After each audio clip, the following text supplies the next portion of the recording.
Just after the Second World War, there was an incredible series of archaeological discoveries in the UK. They revealed a network of Roman temples from London in the south to Hadrian's Wall in the north.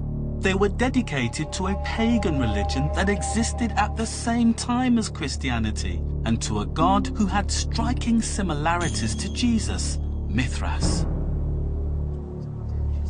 Lindsay Allison-Jones is the director of the Museum of Antiquities at the University of Newcastle and an expert in the mystery cult of Mithras. Oh wow, this looks really well preserved. It is, isn't it? Yes. Now, what could I have expected to see if it was in its original condition? You probably wouldn't have seen very much at all because it was sunk right down. The worshippers of Mithras were trying to reconstruct, in a sense, the original cave of Mithras. So they wanted it dark, they wanted it subterranean. This would have been the doorway. You would have gone in through here. You would then come in through here into the actual temple itself.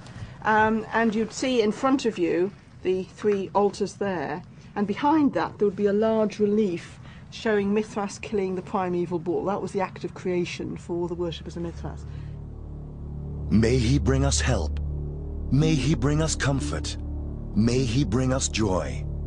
He, the awful and overpowering, worthy of sacrifice and prayer. Mithra, the lord of wide pastures.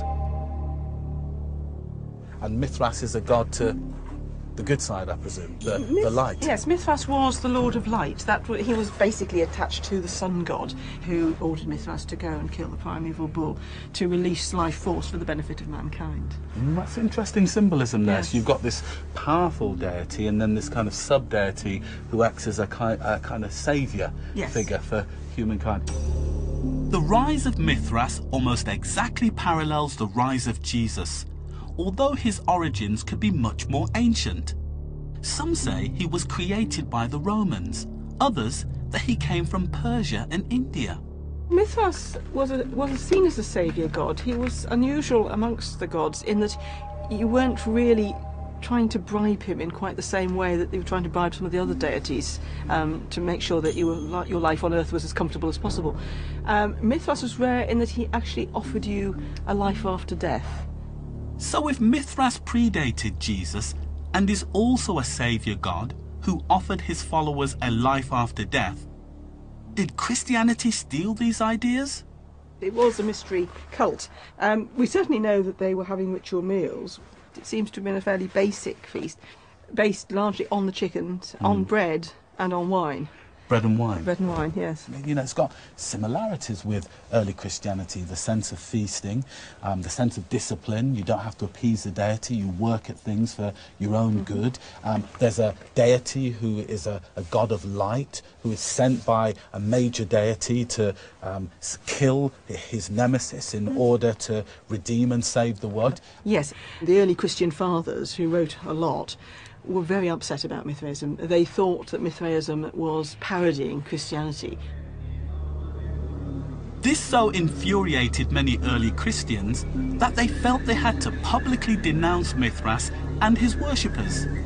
One 4th century Christian writer, Ambrosiaster, tried to demonize their secret rituals. What travesty is it then that they enact in the cave with veiled faces? For they cover their eyes, lest their deeds of shame should revolt them. Some, like birds, flap their wings, imitating the raven's cry. Others roar like lions. Others bind their hands with the entrails of fowls and fling themselves down over pits full of water. What shameful mockeries for men who call themselves wise. Another early church father, Justin Martyr, tried to claim it was Mithras who was copying Jesus. Jesus took bread, and when he had given thanks, said, "This do ye in remembrance of me, this is my body." And having taken the cup and given thanks, he said, "This is my blood," and gave it to them alone, which the wicked devils have imitated in the mysteries of Mithras. The problem for Christians was that the similarities did not stop there.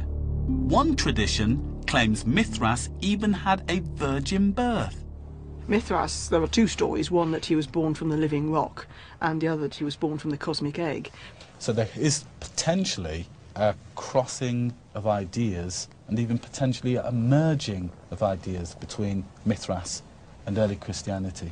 Potentially. There is even a story that Mithras's birth was witnessed by shepherds watching their sheep, but that again is a much later story, and you don't know whether at this point Christianity and Mithraism is all getting rather intertwined and it's getting confused. Mithras was a pagan god with a story, a purpose, and elements of ritual very similar to that of Jesus, but one whose origins could predate him by thousands of years. Early Christian fathers were very worried about the similarities between Christianity and Mithraism, especially the charge that Christianity borrowed many of its ideas from this pagan cult.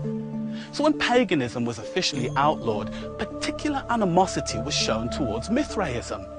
Many of its temples were destroyed and others had churches built on top of them. But Mithraism did leave one mark on Christianity. When later church fathers were deciding what anniversary to celebrate the birthday of Jesus, they chose December the 25th, the winter solstice, which also happens to be the birthday of Mithras.